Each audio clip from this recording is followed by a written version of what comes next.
So I ate a lot of cake. Anyway, that's what I did. So, a lot of cake and a lot of sugar. Probably too much. But anyway, the point is, I become overweight. Once we realised that, went, oh shit, yeah, I'm a bit overweight. And then I felt bad. Then I said to myself, I'm going to do weights and yoga. Alright, cool. That's what I'm going to do. Now I'm going to prove to everyone and myself that I can look better. But guess what? You can judge me. Go for it. I want you to judge me. I want you to tell me how I look, how I feel, who I am. I want you to judge me just for a moment, because then I can turn around and go, fuck you. I don't want to talk to you because you're shallow. Because you only seen me before for this fat kid, this freckly fat kid. That's what I was. With red afro-ish hair, gold and all these other colours.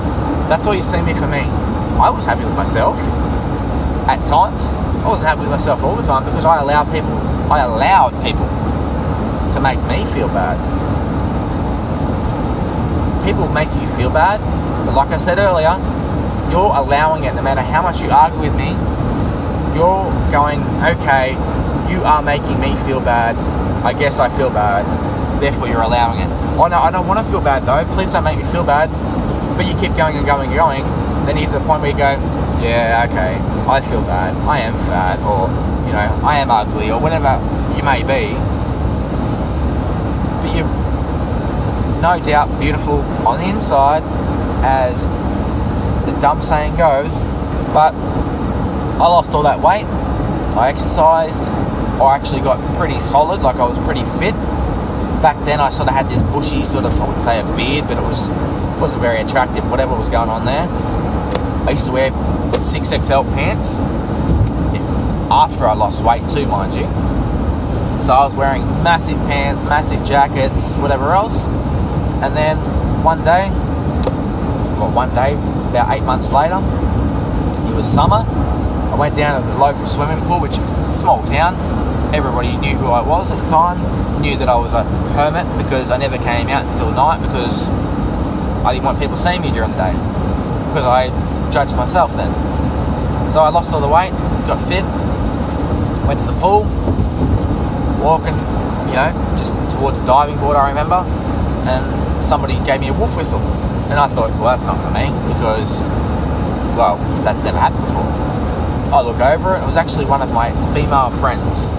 Now get this, I've known this person for about a good 5 years. So a good 5 years, we spent not every afternoon together, but we've seen each other a lot.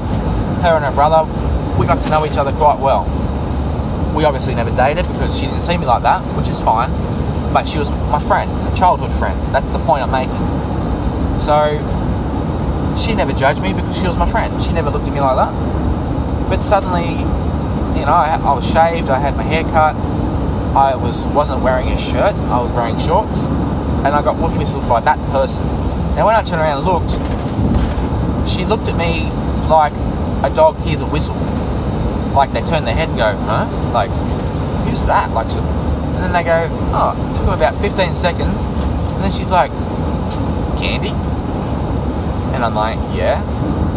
And she's like, holy shit, you look great. I'm like, thanks, I appreciate that. That was it. There's something clicked in my head and went, wow. So I wasn't noticed before, and then suddenly I looked good, I felt good, and I felt even better when I was looked at for a moment.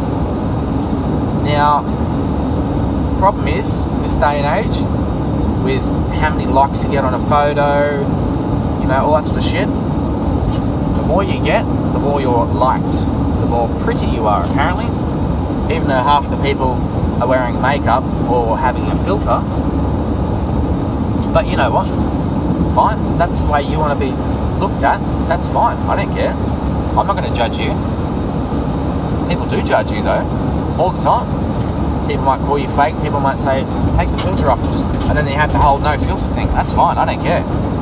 The point I'm making is, when I was that age, there was no filter. It was me. For me. Obviously, some boys wear makeup, but I never did, mind you. But I was never fake. I was never anything I wasn't. I was becoming more confident because I was fit and I felt better about myself. But here's the funny thing. After I left school, actually, let me go back a bit. When I was at school, there were certain girls, being a boy, of course, I looked at certain girls and went, she's hot, she's hot, she's hot. I'd like to go out with one of them. Excuse me, da-da-da-da-da, nah, oh, okay, no worries. Excuse me, da-da-da-da, nah, oh, okay. Okay, well, that doesn't make me feel very nice. But guess what? After I left school, I seen some of them people in person. I seen some of them people add me on Facebook and look at my photos and whatever else. Guess what? Suddenly, what are you up to this weekend? What? Oh, I don't know, why? Oh, I just wanted to see if you want to go out and do something. Why? You never wanted to at school. Oh, let me guess. Because I look better? Guess what? What I said just then seemed stuck up, didn't it? I looked better, so therefore, I was like, why? You didn't like me at school, but you like me now. How is that okay? No. You see people in magazines and all these people on TV. Biggest name, Channing Tatum. Look at him. Picture Channing Tatum fat. I think there was a movie with him fat, wasn't there? You wouldn't even recognise him. You'd look at him and go, ugh, God. Yep. Nah, I'm good, thanks. See him fit, and yes, you know, has a good face and shit like that, which helps. But suddenly people were judging me for being, for I don't know a better word, but attractive, which sounds stuck up, which I don't even like saying, because even though I've always kept that confidence, I've never ever been stuck up, or I've never wanted to talk about it because people take you as stuck up. But at the end of the day, you need to be happy with yourself. So that's when I realised that people are very shallow. A lot of people are shallow, whether they like it or not. A lot of people drive down the street and they look, they go, oh God, that's ugly. Oh God, that's fat. Like, just because they're not saying it out loud, and some people do obviously, doesn't mean they're not thinking it. They're judging people all the time. And for people that say they don't judge people, maybe they don't. Maybe they look at people and go, well, they look happy. And I'll tell you now, and this is my honest opinion, I'm both. I'll be honest. I look at some people and go, wow, that's different.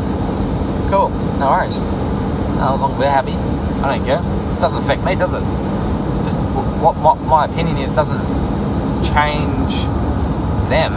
My opinion, I'll keep to myself, because it's rude to tell someone that they're ugly or they're fat or they're lazy or whatever.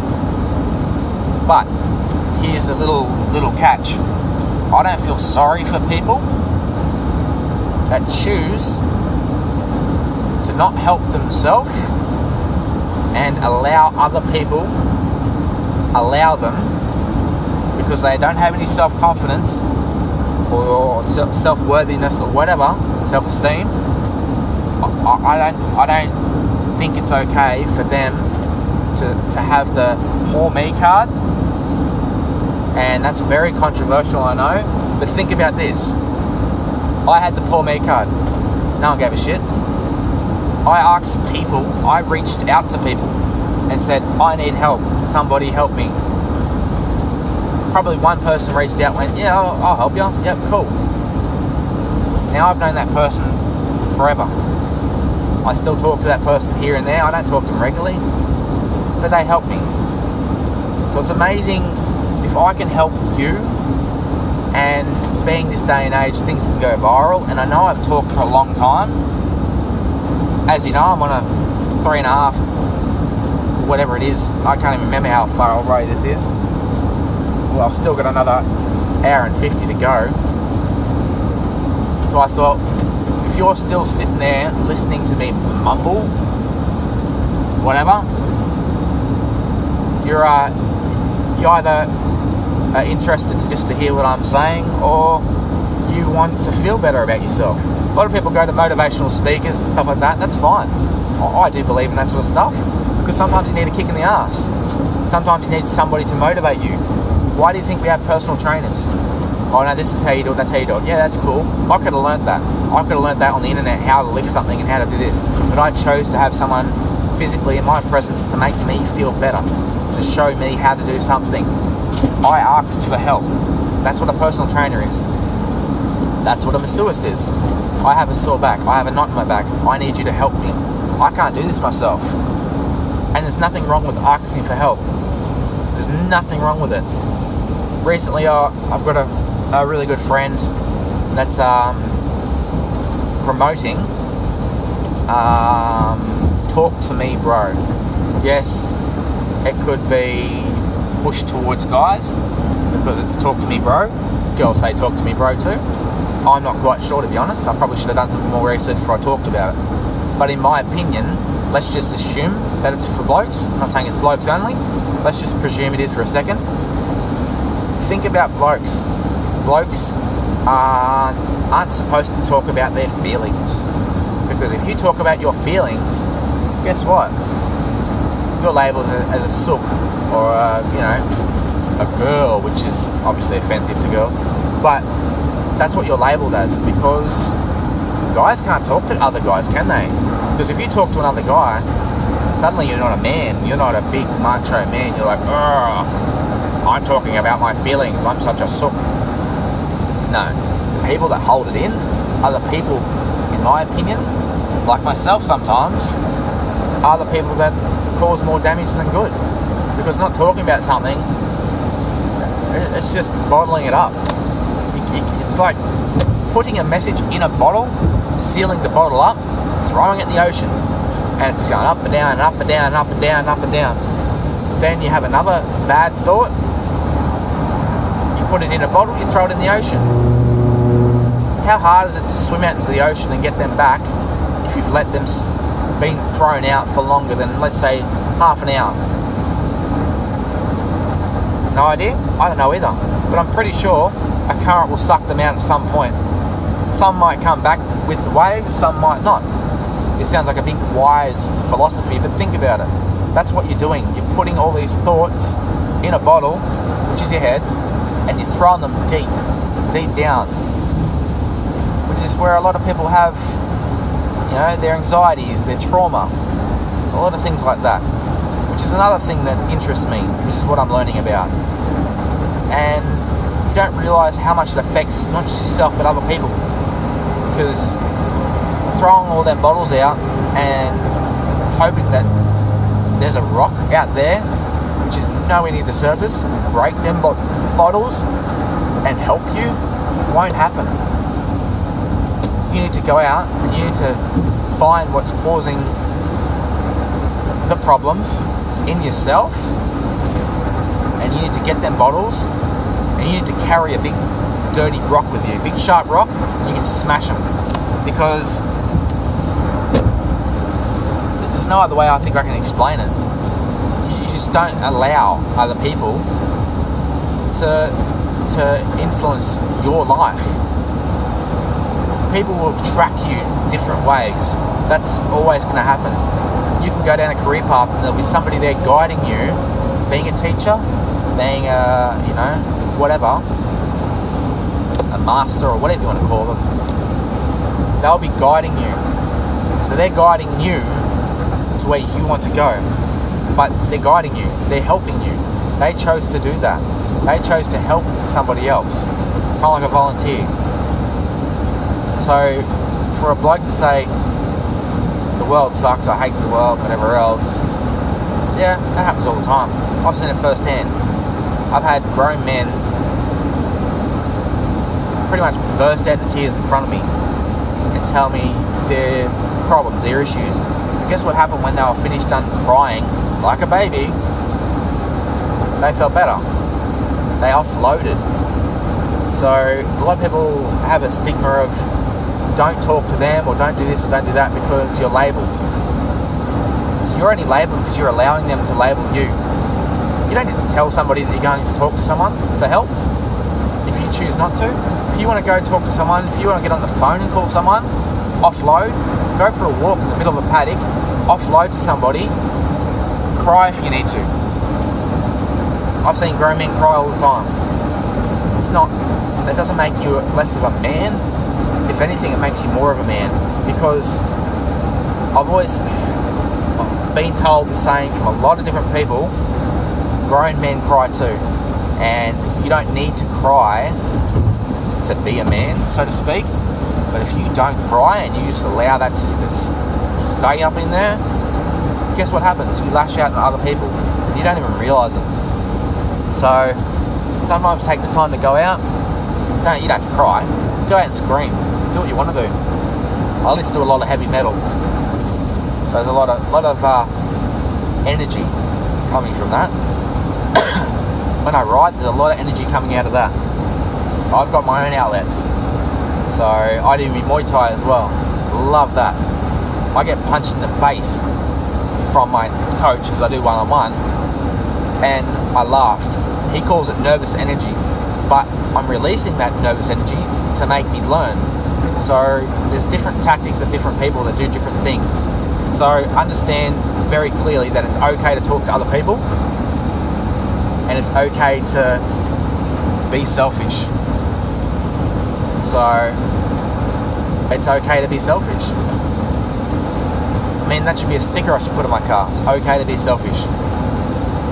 Hashtag be selfish. I don't really know, but don't let other people tell you that it's not okay to be selfish. Now, don't take the word selfish to the extreme. Don't say, I'm not taking you to school today. That's being selfish. No, I'm not picking you up and driving you down the street and helping you do something. That's being an arsehole of selfish. I don't know if that's the right words, but when I'm saying being selfish, I meant for yourself. Find and sacrifice some time, because what's the saying? There's no victory without sacrifice. I've seen it firsthand with a lot of my friends that do a lot of riding. They had to sacrifice some time with their family. That's what they had to do, because that's what they wanted to do. That's what they wanted to do to pursue something they wanted to do. Then I've seen the other side. I've seen people give up riding because they had a child. That's fine. That's what they chose to do. Unfortunately for other people, let's say, I won't single anybody out, but let's just say, with all the talent in the world that they had and they chose to do that, that takes a lot of balls. That's fine. They gave up something they were fucking good at. That's great. That's what they chose to do. I can't judge them. If I was in their shoes, I might have done the same. I've already got kids myself, so I can't judge anybody on that, and I shouldn't, because it's them. It's up to them what they want to do. It is disappointing on the side to see that, but that's their choice. It doesn't affect me, as in I'm not that person. I only see that person. Seeing someone and being someone is two different things, obviously, but that's what they chose to do. So whatever you choose to do, if that's what you want to do, nobody can judge you on that. Simple as that. You can do whatever you want to do. It's up to you. But be what you want to be. You know the difference between right and wrong. So it just comes down to that.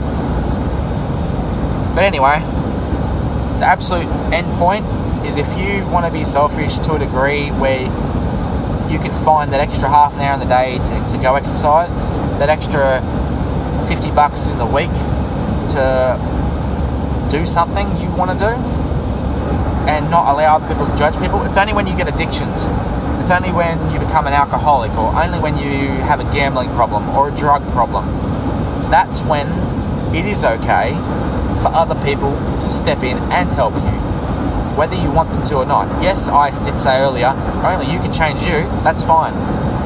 But addictions are a little bit different. I'm not saying you don't need to change yourself. The biggest thing is you need to change your own self and get out of that. Yes, that is the biggest picture. But in that case, there's two.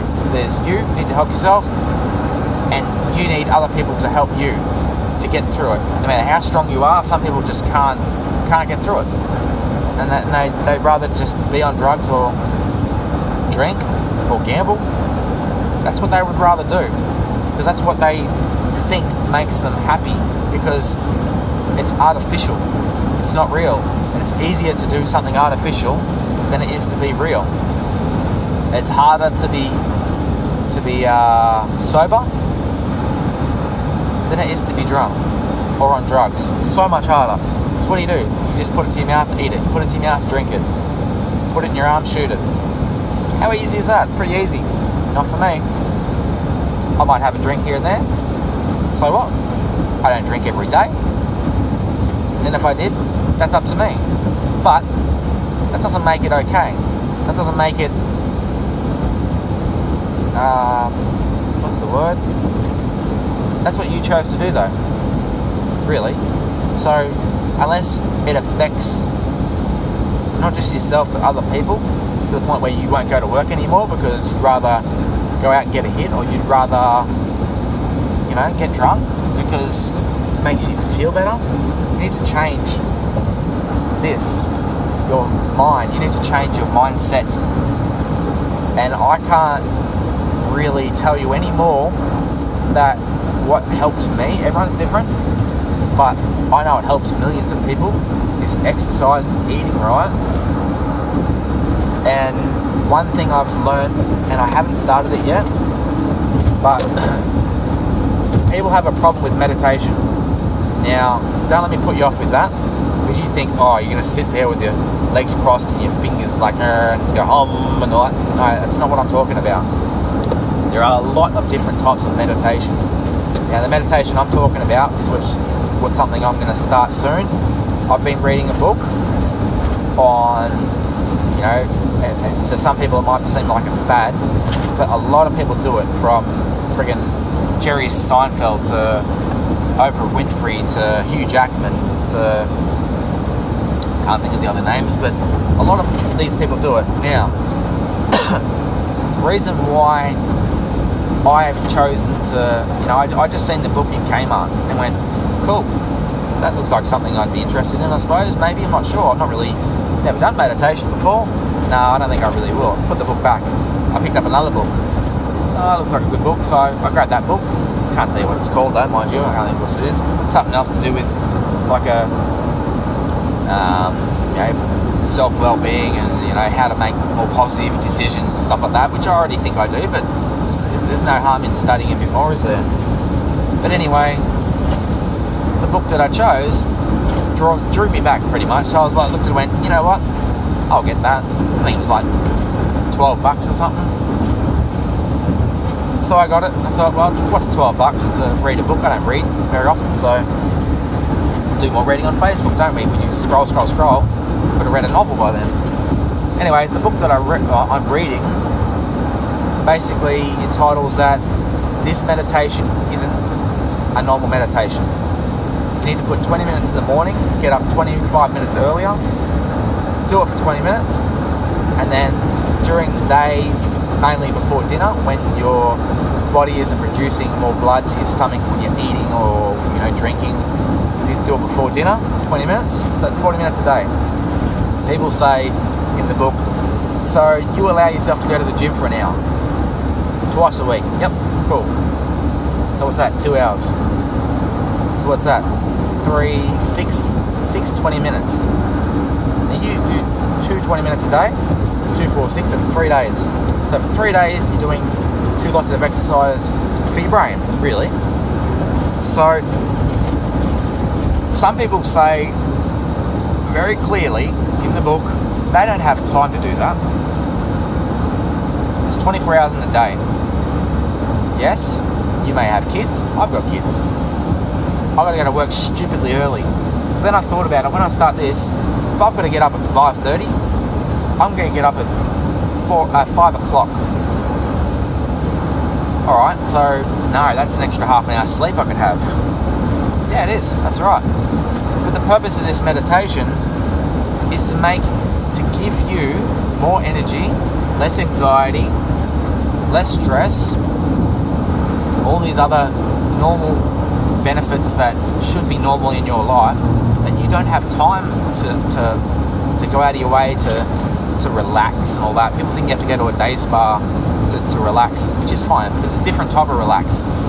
This meditation, from what I've read so far, almost has to be a necessity, because this day and age with so much stress and so much relying on, you've got to be here at this time, and my job's very, you got to be here at 9:30, you've got to be here at 10:30, you've got to be here, like, very, very stressful. Everyone's got different stresses, office work, so I don't really care, whatever you do. Everybody has their level of stress, and if it's not their work, it might be their home life. But we don't allow enough time in our day to de-stress for the day. So people go, oh, but I just woke up, so why would I want to meditate? That's just dumb. Well, actually, you have been resting in a different state. You don't rest the same in a meditation as you do resting when you're asleep. They're two different things. They're two different brain waves, brain patterns, whatever you want to call it. It's not the same. This is what I've been reading. Which makes sense. Because if you have a power nap, you're not really sleeping, you're not in a deep sleep, because you're just having a quick nap to wake up a different part of your brain to go, okay, let's go again, like a little tiny battery that's sitting in there. But with this, it says 4 days. Now, the 4 first days have to be, I think they're 90 minutes, so you really need to stop and learn how to not control anything. You can be on a train, you can be on a bus, you can be anywhere. There can be noises around you, it doesn't have to be quiet. It does say try not to have your mobile phone near you, because obviously if it rings, it's going to put you off from you trying to relax. But they were saying in the book, just try it, because at the end of the day, why can't you try it? You always have an excuse until you're 60 or 70 and you have a heart attack because you're stressed out. You might have a heart attack when you're young, or you might be that stressed out that you get on drugs. Like, you know what I mean? Like, it happens. So why not allow yourself to feel better? Why not allow yourself to do things so it makes not just your own life positive and less stressful, but helps other people around you by being less stressed? Because we know what it's like. You see that person in the supermarket run around, pulling their hair out, going, I need to go, I've got stuff to do. They're not moving any faster, so to speak. Any other normal person can move the same speed, stressed or not. You're moving the same speed, running the same run. If I was that person and I was not stressed, and I was stressed, and I wanted to run down the street, I'm not going to run faster because I'm stressed, am I? No. It doesn't make any sense. So my point is, stress doesn't help you in any shape, way or form or anything. It doesn't do anything for you. And guess what? All it does is affect you. And it affects other people too, but mainly you. And it causes so many things. And it's been, clinically, is it diagnosed? I don't know the big words. But there's been studies that it links to other things, like a lot of diseases and stuff like that. So stress is, from what statistically I have read, is the cause of so many deaths in the world from stress. You see some of the countries where they have the most relaxed atmospheres, and they live for a lot longer than an average person in an average, America or Australia even. Like there actually are studies to show that you do live longer, you stress less. But guess what? I don't want to stress less to live longer. That's not what I want to do it for. I want to stress less to feel better and be selfish. But if I have to be selfish to feel better about myself, I'll be selfish every day of the week. Because I have daily tension headaches where it feels like the side of my head here, just where you chew, you can feel it. It feels like balloons, 2 balloons on each side of my head. And if you feel that way too, you have what you call a tension headache, which is just a constant headache. So everybody's got different types of headaches, which is fine, because your brain is basically a putty of glue of just shit that you can't get rid of until you learn how to de-stress and unwind and focus. And the worst thing about it, I can't think of the name of the book. That doesn't help you at all, does it? But I will think of it, mind you. So long story short, need to learn how to de-stress. That's pretty much about it. I'm going to end this video because I've been talking for a while and, you know, it's stressing me out. No, it's not. I'm just getting a sore throat, to be honest. But, so yeah, I'm not a motivational speaker or a talker, and I don't do videos ever about this sort of stuff. But, and I'm not suddenly a big wise man and I'm going to grow a big massive beard and whatever else you're supposed to do, and buy pink pillows and fairy dust. But I am going to tell you that I want to help other people. It's one of the things I want to do in my life, is help other people. And if I can do that, then I feel like I've done my job. And I'm talking not just my family, but my friends. You know, if I can help you, good. Because some people can't help themselves. Simple as that. And it sucks. Because some of our biggest celebrities that you look up to,